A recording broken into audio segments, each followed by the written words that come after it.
Lamar Jackson was playing with his third lower body injury in as many weeks and looked off in the Ravens' 32-14 loss to AFC North foe Cincinnati.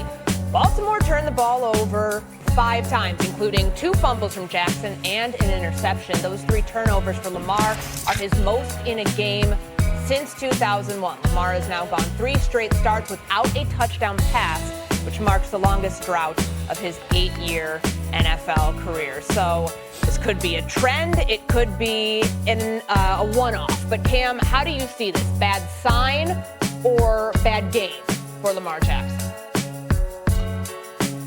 This is an obvious bad sign, and it's not because it was this game specifically. It's just what we have been seeing, as a constant in the last couple of weeks. There were completely, things that you are not used to seeing. The willy-nilliness with the ball protection. Then you also add in he looked uncomfortable. He did not find no type of rhythm, and glaring overthrows and inaccuracies. That's just like, yo, who's this guy? You know what I'm saying? There's obvious frustrations on his face and team members, but going back to it, do I think that he can turn the tide here? Absolutely. But there also has to be an understanding around guys around him. When you see an Isaiah Likely, situation going into the end zone with ball protection, when you see, a guy like Zay Flowers, a fumble amongst other individuals, these Baltimore Ravens offensive members have to step up, including Lamar Jackson, and that's why this is a bad sign for this team. It's a very bad sign. I think it's over. I've lost all faith just that quickly with Baltimore. I can't believe how Lamar Jackson is looking. He is not healthy. It's just that simple. He's not healthy. There are times where you've seen the ability to be able to scramble out of the pocket. You didn't see that last night. Cincinnati had a season high in terms of pressure, like 40% of pressures against Lamar Jackson. They haven't been able to apply that kind of pressure to a team of the opposing offense all season long. Lamar Jackson is not protecting the football. Wide receivers aren't getting open as frequently as you would like them to be, in Zay Flowers and Bateman, obviously, and D-Hop. Saw that last night, only 4 of 11 targets they connected on. And so I look at it from that standpoint. We know likely what happened with the end zone and what have you. But the biggest thing is also, on top of all of that, you've got the 5 turnovers. You're not protecting the football. And then you have something else to take into consideration. I'm not completely blaming the defense because that's hard to overcome 5 turnovers, RC. But Cincinnati won time of possession by 17 and a half minutes. 17 and a half minutes. Like they stayed on the field damn near as long as they wanted to. And so these are the kind of things that I think you have to look at if you're looking at the Baltimore Ravens. And I really think that it's because Lamar Jackson is not healthy. He's trying to play through something. He is not himself. He doesn't look it. There's no feel to it. And it seems like the team knows it, and nobody seems capable of stepping up and taking the bull by the horn because their superstar player ain't himself. Nobody seems capable of doing that for Baltimore right now. So it doesn't look good for them. This isn't a bad sign. This is a stop sign because this is who the Baltimore Ravens are.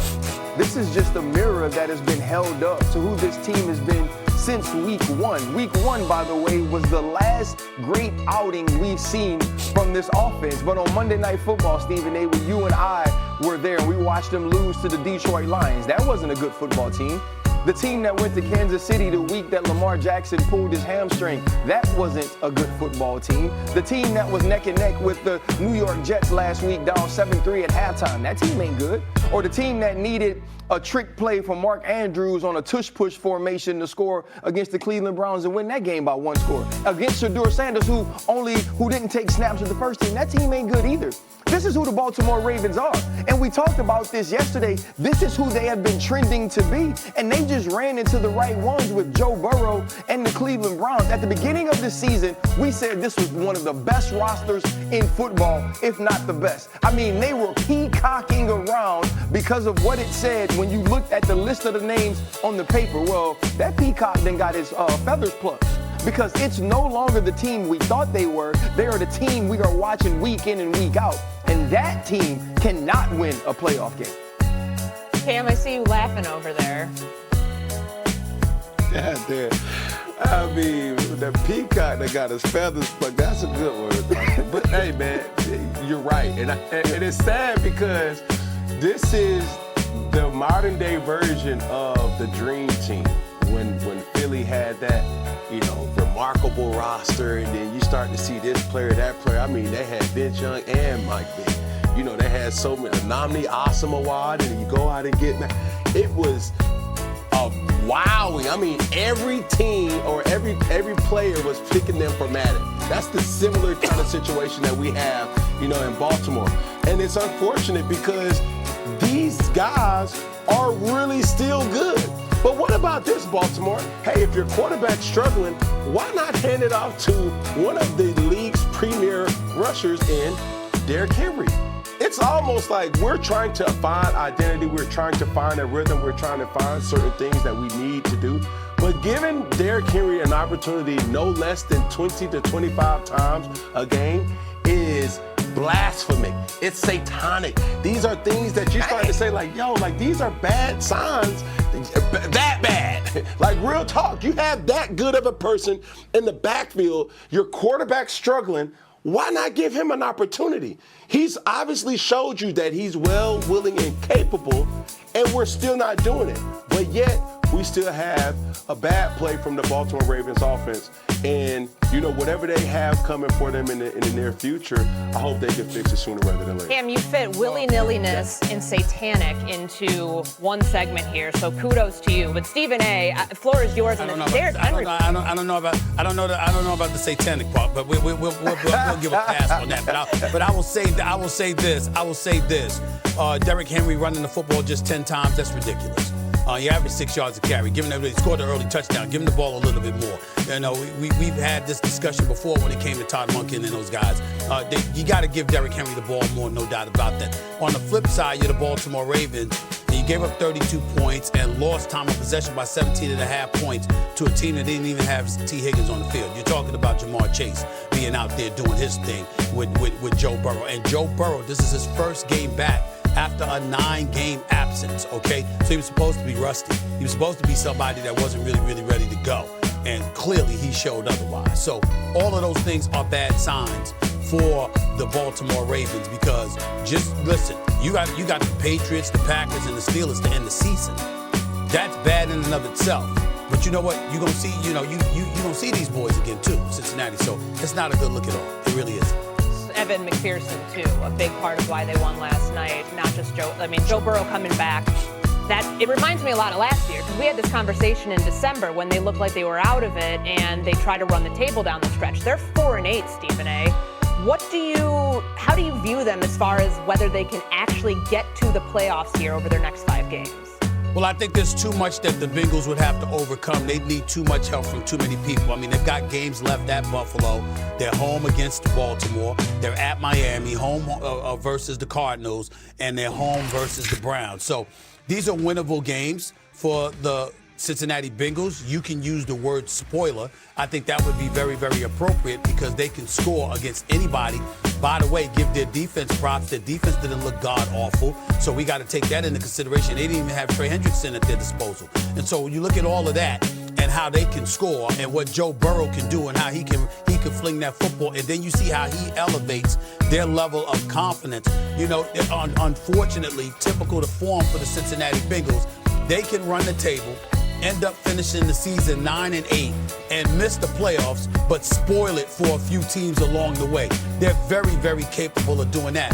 But I think you can't have this expectation that they're going to make the postseason with 8 losses with as many people that are ahead of them. I think that's too much to ask. For the Cincinnati Bengals, though, it's not this miracle run that gets you in the playoffs. It's this run that allows you to have something to play for. That's why Joe Burrow is back. When you saw him after the game and they were asking him questions about why play, you play because that's what you're supposed to do. You play because that's what you love doing. You play because even after 9 weeks, you can come out on the field against a divisional rival and be that good throughout the entire game and then fix your red zone woes in the second half. This team probably won't make the playoffs because too much has to happen outside of them running the table, but he knows how to go into Buffalo and win. He's not scared of playing the Ravens again, and the last 3 games are very winnable. They very well could see themselves ending up exactly where they were last year, which was a team that was 9-8 with a winning record sitting right outside the playoffs, but Joe Burrow is back to give this team hope, and he did exactly that last night. Yeah, he worked his way into the MVP conversation late last season. I don't know how, it's kind of a long shot, but if he plays good football, Cam, how do you see this team finishing out these next 5 games? Honestly speaking, I don't like that we keep having this same ending of a story for a team as talented as the Cincinnati Bengals. And are we giving passes or circumstances or situations that have led us to this point? Joe Burrow is supposed to be fighting each and every year to be a Super Bowl contender. That's who he is as a quarterback. But yet, I don't think, nobody thinks, and I do not believe that they're going to make the playoffs this year. Being a spoiler attached with a Joe Burrow or Jamar Chase or a T. Higgins, no, these are contenders, not spoilers. It's unfortunate. And this is something that we have to take into consideration because we have to find answers sooner rather than later. We thought we had it this year. You know, even Stephen A. was saying, hey, yo, why are they always starting 0-2 or having a losing record in the first beginning part of September and things like that? Well, now they fixed that, but they have an injury. And they haven't been able to find their footing. Last night was a perfect indication of who the Cincinnati Bengals is, could be, and will be for a long time if they do their part, if they stay healthy. And those are all the factors that they have been faced with, you know, for playing in the NFL. So right now, I'm displeased about Joe Burrow's performances that we've seen in the last couple of years, but obviously optimistic that, you know, what he shows in these last couple of games is always to prove that he's still a game changer in this league. This is my problem. This is my problem. I'm gonna tell you what my big problem is. RC, I'm gonna tell you what your big problem should be. Is that damn smile on Zach Taylor's face after last night. That's what you should be upset about. I'm gonna tell y'all why y'all should be upset about that damn smile, okay? Because Joe Burrow comes back and all is well. Well, what the hell you coaching for then? What you coaching for then? Because what we saw from the Cincinnati Bengals is a team that had epic collapses. Listen, Joe Burrow was great last night. How much points did they score last night, RC and Cam? Was it at 32? Yeah. Well, I saw Joe Flacco go on a football field and drop 38 and 39 in losses to the New York Jets and the Chicago Bears. So if somebody was coaching the damn team when Joe Burrow was out and made sure that the other parts of the football team were ready to roll, you wouldn't have lost that game. You'd be 2 games up right now. Instead of 3-8, okay, you'd have been, 5-6? You'd have been right in the mix. So this is what we're talking about here. So Zach Taylor sitting there with this cheese George Foreman, God rest his soul, this George Foreman smile on his face, just cheesing like all is well. No, the hell it ain't. What it should be is if I'm Cincinnati Bengals ownership, I'm looking at a coach and I'm like, yo, Joe Burrow was out, but we still had Chase. We still had T. Higgins. We plucked Joe Flacco from the Browns, got them to make a trade within the division that ticked Mike Tomlin off of the Pittsburgh Steelers, for crying out loud. Okay? All of that happened, and the brothers still went out there and put up points, but we acted like we didn't know how to play collective football. But all of a sudden, Joe Burrow is back, and all is well. To me, he looks at it as a plus because they won a game. I look at it as an indictment against him, because you could have found a way to win a couple of those games that Joe Burrow was out over 3 months so you could be in the damn playoff hunt. That's my personal opinion. Yeah, I think the big thing is, though, when you watch this team last week, especially defensively, they were trending this way. They played extremely well against Drake May and the New England Patriots, even having a pick 6 from Geno Stone to put points on the board. It is an organizational failure that the Cincinnati Bengals are in the place that they're in last night. But let me tell you why Zach Taylor is smiling, because football is damn hard. And you work all week for 3 hours, and if it no